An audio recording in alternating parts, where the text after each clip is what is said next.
Hey, today we're shooting time lapses of clouds in Sunset Park, Brooklyn, and I'm going to share with you some simple tips and inspiration ideas that I would have loved to know when I first began shooting time lapses of clouds.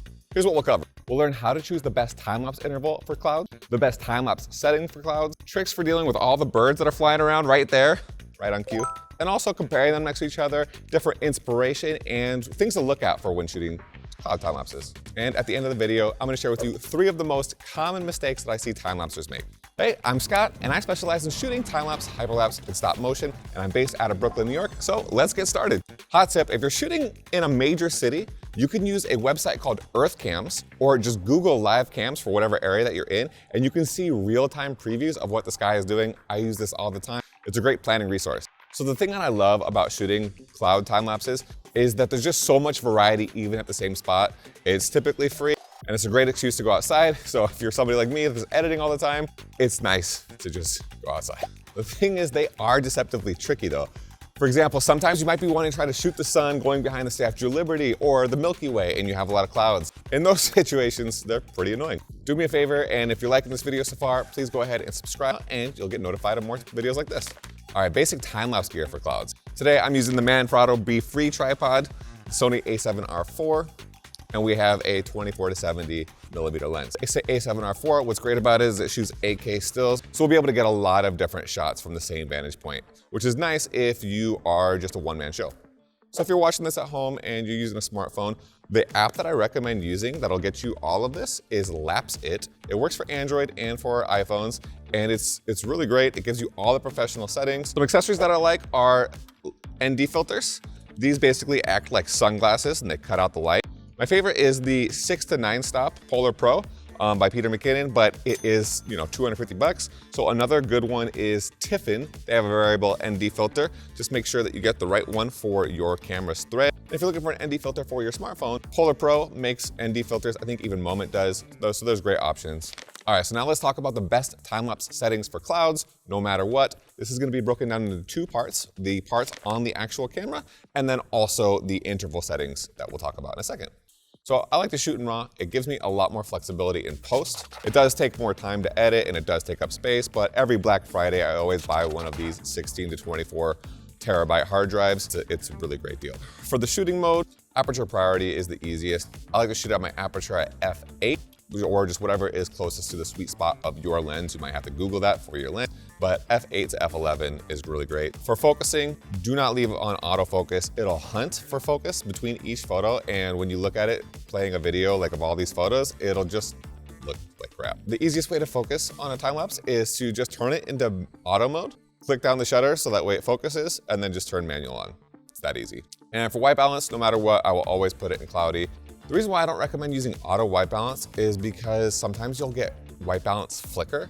And this has happened a few times, even when I'm shooting in RAW, it just didn't look right. I'm not 100% sure why, but it's really easy to just turn it to cloudy. So I like to keep my ISO as low as possible, typically at 100 if I'm shooting with a silent shutter. But don't worry if you're shooting at 1000, it's not as big of a deal as it used to be. You don't need to make it too complicated. And lastly is shutter speed. I recommend trying to have at least half of a second. That way you get a little bit of motion blur and it'll help blend the exposures, and that way we get less flicker and we have a little bit of motion blur. And there's also this thing called the 180 rule. And I don't want to get too in the weeds because it's more information than we really need. But the 180 rule, simply put, is basically try to have your shutter speed half of your shooting speed.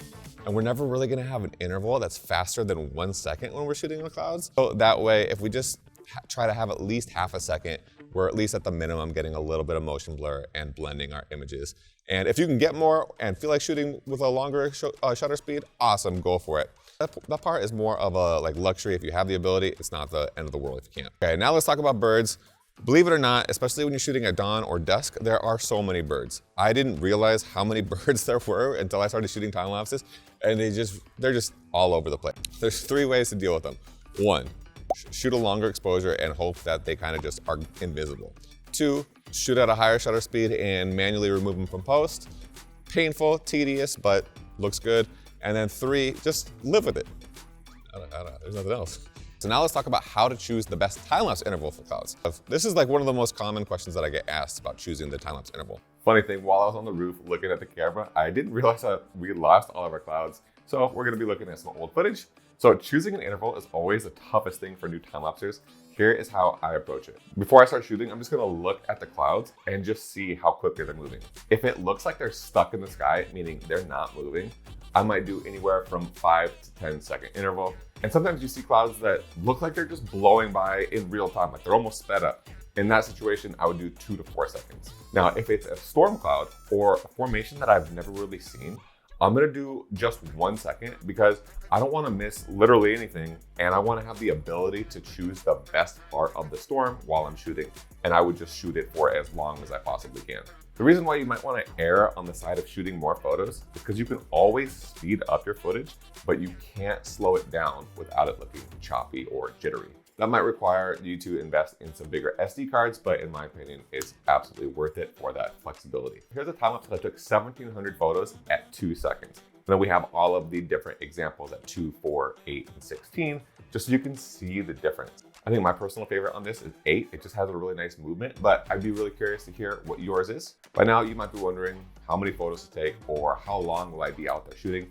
Most people don't watch a time lapse for more than 4 seconds unless it's just really good. It just gets kind of boring. And for that reason, I always shoot a 10-second time lapse. And since I edit it 24 frames per second, I just shoot 240 photos.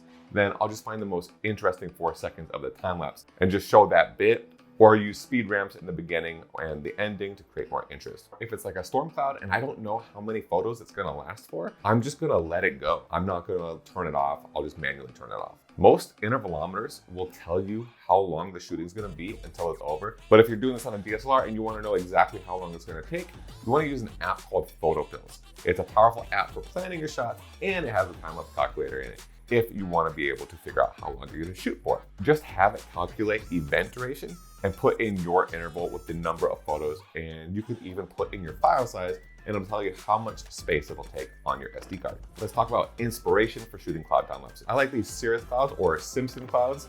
They're great because they're really pretty, and they're great for learning how to begin shooting cloud time lapses. To me, it's really cool to see the rise of storm clouds, but also when they start falling away, especially when it's juxtaposed against the city skyline. And don't be afraid to try out different focal lengths. While wide is great for sweeping vistas, sometimes it's cool to get really tight on dramatic clouds that are building up and climaxing. Another really cool thing that we can get with clouds is when they reveal or hide something. Now, this is a lot harder to plan as you're gonna need rain. And this is where earth cams comes in handy, because sometimes you can see, oh, okay, like all the buildings are hidden by the clouds. Eventually they won't, and you have a higher chance. Again, storm clouds, where there's rain, rainbows, these are all really cool things to try to shoot. Going through clouds is really cool if you have a drone. This is always a super cool look. And last bit of inspiration is be above the clouds and see them below you, kind of like it's like an ocean. This is always really cool. Part's really difficult to plan. You need to be by a body of water, has to have a lot of humidity. But places like San Francisco, can improve your odds. Okay, so now these are the 3 most common mistakes that I've made that absolutely suck, and hopefully you can avoid. Getting impatient and bumping your tripod. This sounds ridiculous until you do it. It's tempting to want to check on your time lapse and be like a helicopter parent. Resist the urge. There's nothing worse than ruining a time lapse at the end because you kicked the tripod, being in a rush. And the worst thing is you could actually break your lens, which I've done. Another one is not taking the leash off of your camera and having the leash blow around in the wind. If it's that windy, this could easily be the thing that makes your camera and your time lapse jumping from photo to photo, creating, unwanted distracting jumps. And next is not cleaning your lens and sensor before. This is gonna cause dust spots, and it's an absolute pain in the butt to remove. A common thinking is to stop down to f/22 or whatever the highest aperture is, so that way you get motion blur. It's just not worth it. I recommend f/8 so you don't get as much sensor dust, and this is where a variable neutral density filter is gonna help. And last one is, if you don't get there early enough, it takes time to set all this up, and you don't wanna be in a rush. That's how you lose things, bump tripods, break stuff. All right, so next steps would just be editing the time lapses. And if you wanna learn how to edit these beautiful cloud time lapses, I got you covered. Just watch this video. If you learned something and aren't already subscribed, please do so. Thanks for watching. I'm Scott. Happy shooting, and I'll see you next time.